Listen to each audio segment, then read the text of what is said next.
Welcome to The Land, your bet sports betting podcast. Josh Lander coming to you a little disappointed with Thursday. Thank God we had Oaks on so that we could at least have gone 2-4 on the night. I'm just going to quickly tell you, it wasn't my favorite night. I forced some picks with the Washington Wizards for some reason and the Portland Trailblazers. Just that's all we had the night before. It's what we had in terms of guaranteed lineups, even like leading up to the game. So Oaks saved us with 2 wins. Jay Allen under rebounds and Vooch under rebounds. Portland, awful bet. Denny Advija, awful bet. Ja didn't get 25. They won that game. I should have just given you guys the Memphis minus 2.5 there. Kuzma went under. Not a great night. 2-4, minus 3.2 units. Still doing all right on the season. Now we are at 60-48 plus 5.5. It's really the Playa props at this point, and that's mostly what I'm bringing you, and only what I'm bringing you here for Friday. 45-32 on the season with the props up 12 units. Obviously, you can see that the sides and totals cost us about 6.5 units. So we're moving on with props here. Let's get into the first bet that I have with Nikola Jokic, and it's really 2 bets. However you want to play this, I split the unit. If you want to play just one of them, you want to parlay them. There's probably some pretty nice negative correlation there. For him to go under 27.5 points and to get over 12.5 rebounds in his game against the Nets, who are much better at home. But let's just go through a few of the things here quickly. Low usage rate for him this season in general. It's been down to 24% over the last 10, where he's gone under in 8 of those. And that's with Jamal Murray in there. He's also had a 24% usage rate against the Brooklyn Nets in his last 4 games against them. So he doesn't really shoot quite as much against them, and he doesn't really seem to have to.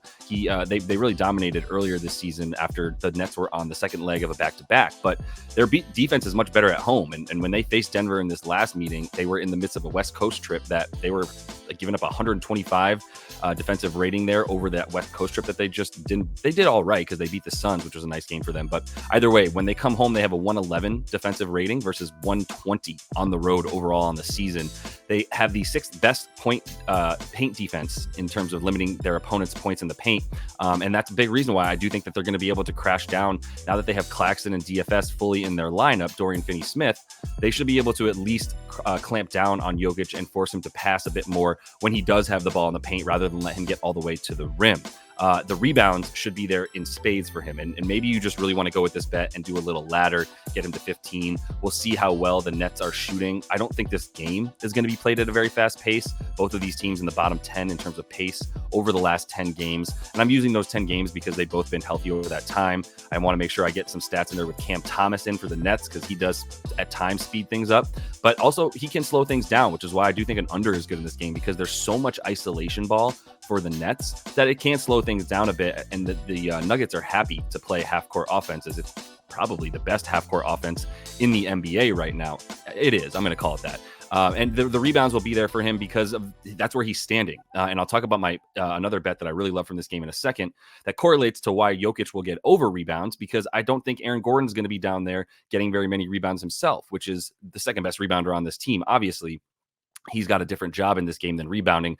Jokic's job is to rebound. That's why his rebound chances are so high, like 26 rebound chances over his last 3 versus Brooklyn dating back to last season, including this game earlier this season where he only had 20 rebound chances, still came away with the 14 that we would need. So if you're going to give him 20 plus, man, you got to get 13 boards on that. His rebound percentage on those rebound chances is at about 70%. So like if he gets 3/4 of the 20 there, we're riding pretty high. The rebounds, like I said, I love as well. So let's go ahead and take both of those bets however you want to play it. I'm putting a half unit on both of them. The other bet that I like from this game, Aaron Gordon under 6.5 boards. And this is heavily correlated to the Jokic bet, to be honest, because he'll be standing out on the wing guarding Mikal Bridges. That's who he guards when they play this team. That's who he guarded last game. That's who he guarded last season when they played the Nets once Mikal was a member of the Nets. So that's why he's gone under in these last 3 versus the Nets since Mikal Bridges got there. That's who he's guarding. The rebound chances are at 6.5 per game for this man. You're telling me that his rebound chances against this team are the same as what his prop is for this rebound? I got to go under. He's not getting 100% of the rebounds that come his way. He's also guarding Cam Johnson. So that's really what it comes down to. He's even guarded Spencer Dinwiddie at times. And there was a switch there, but he's plenty fine guarding guys out on the wing. This is an overall bad matchup for him from the standpoint that there's better wing defenders than him on the Nuggets, right? There's guys that are coming off the bench, even like Christian Brown, that can guard smaller guys a bit better than him. There's nobody for him to just use his muscle with, right? Like he's known as one of the strongest dudes in the NBA.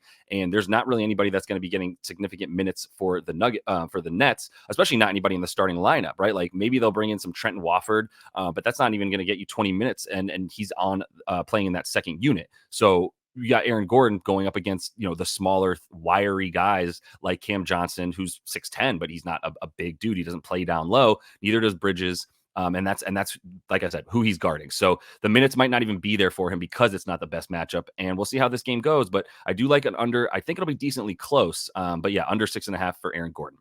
Steph Curry, let's get a same game parlay with him. I love these negative correlation parlays. Under 29.5 points, but the Dubs are going to win. And we just did this twice. We went under with Jokic points, 31.5, because we knew they were going to get a blowout win. Same thing that we did with Giannis against the Spurs. We knew that was going to be a blowout. So we took under 50.5 points, rebounds, and assists for him. For Steph, it's the same concept. Like, why would he do this? He doesn't need to score 30 points, 31 points in order to do this. I did have this at 30.5 when I hit it on DraftKings for plus 122.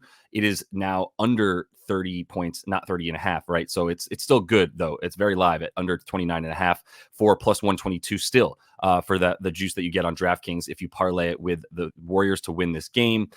Blowout game incoming. Same concept of what I've been saying. These Wiz are on a back-to-back now. They are awful on the road. They now lost 20 games in a row on the road to anybody not Portland, Charlotte, or Detroit, right? So 3 of the worst teams in the NBA, at least this season and the last 3 or so for the first 2 teams I mentioned. But he's gone under in 6 of his last 10. And the reason I bring it up is mostly to say he's gone over versus good teams. And as we are very aware, this is not a good team for the Wizards. And I don't even know who's playing yet for them, and I don't care. But either way, they should be losing by at least the 12 points. And the teams that he's gone over against, you look at who that is. It's Boston. It's the Blazers once when they had to come back, and also when they had to stave off a comeback from the Blazers. That was the only times he went over there against those teams, either good or, like I said, teams that are coming back against him. The good teams also include the Suns there, the Nets, and the Celtics, and the Thunder as well, who he always scores a ton of points against. So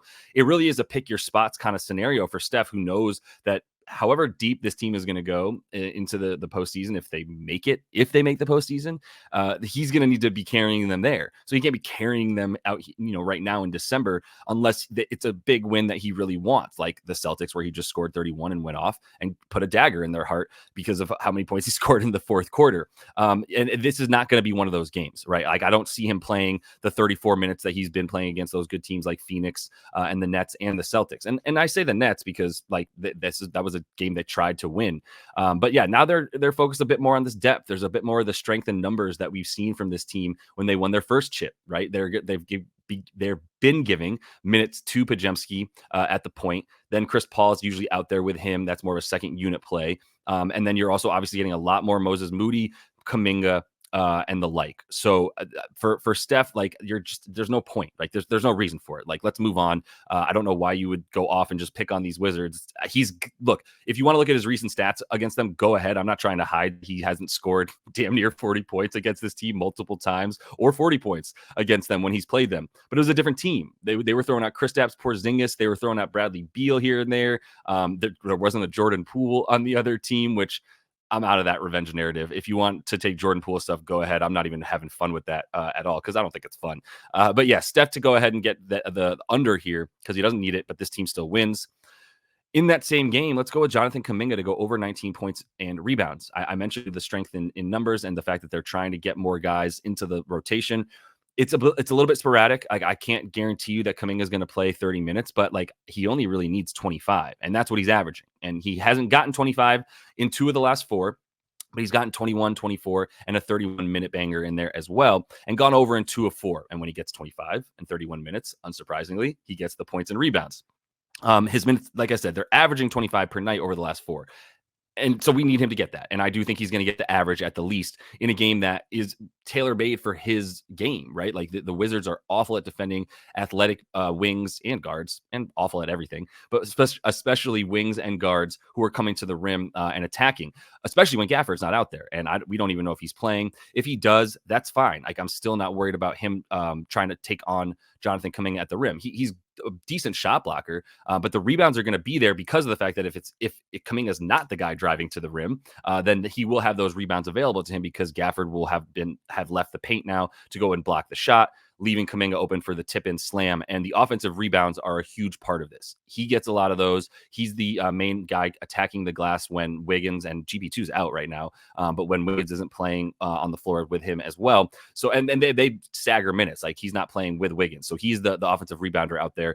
And that's why the Wiz are allowing fourth most points per game to power forwards, and the third most, I should also mention the fifth most rebounds per game to power forwards, because that, like I said, if Gafford's going up to block either the guy he's guarding the center or a crashing guard, then the rebounds are there for the power forwards and the guys who come in from the wings to attack the glass on offense. He also, the Wizards allow the third most field goals in the paint.